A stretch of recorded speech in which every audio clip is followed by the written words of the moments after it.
Bonjour, aujourd'hui je vais vous parler du secteur architecture, bâtiment et vie durable en Chine. Je suis Apolline Thierry, chargée de développement au sein des équipes de Business France en Chine dans le bureau de Chengdu et référente de ces sujets pour la Chine. En 2020, le taux d'urbanisation de la Chine s'est élevé à 60% et selon certains experts, il pourrait atteindre 75% en 2035. Cette croissance de l'urbanisation, qui ramenée à la taille de la population chinoise est particulièrement impressionnante, a largement porté celle du secteur de la construction. Ainsi, les investissements immobiliers ont représenté l'équivalent de 1 800 milliards d'euros en 2020, dont les 2/3 pour des projets de logement. Une des spécificités du marché chinois, c'est le grand nombre de projets de neufs, avec la construction, dans certains cas, de quartiers entiers, voire de nouvelles villes entières. Le marché de l'architecture et de la construction en Chine regroupe différentes catégories d'acteurs. On a des grands promoteurs immobiliers, des agences d'architecture ou de design privé, mais aussi de grands instituts d'architecture et d'urbanisme. Avec le virage de la transition énergétique, la Chine est aujourd'hui en véritable demande d'expertise, notamment sur le secteur de l'éco-construction. La Chine fonctionne par plans quinquennaux et plans d'action, avec la mise en place de grandes lignes directrices avec des objectifs quantifiés.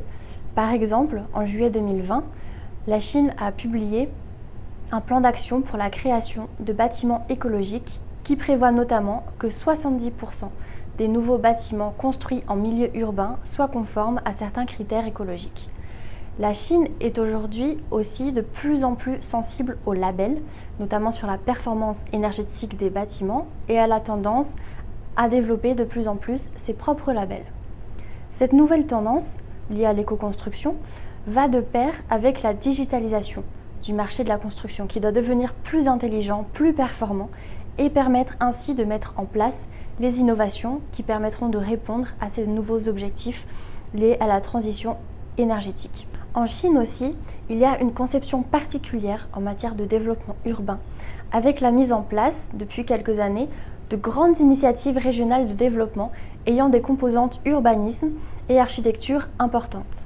Certains projets inclus dans ces initiatives, à l'étude ou en phase de mise en œuvre, sont susceptibles de générer d'intéressants potentiels pour l'expertise étrangère en matière d'urbanisme et d'architecture.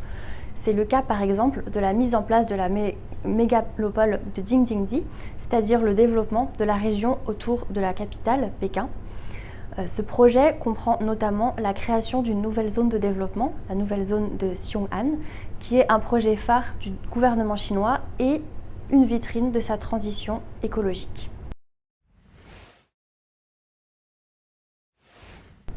La Chine dispose aujourd'hui d'acteurs locaux prépondérants sur le marché de l'architecture, de la construction, du bâtiment.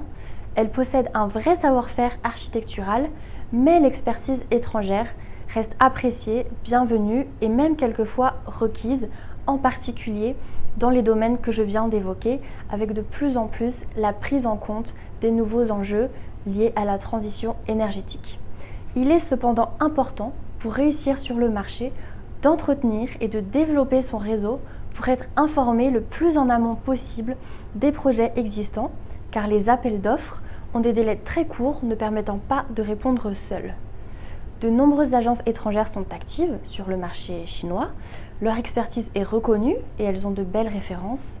Il reste aujourd'hui des opportunités pour les entreprises étrangères qui auront su comprendre les spécificités de ce marché, ses attentes et s'y adapter.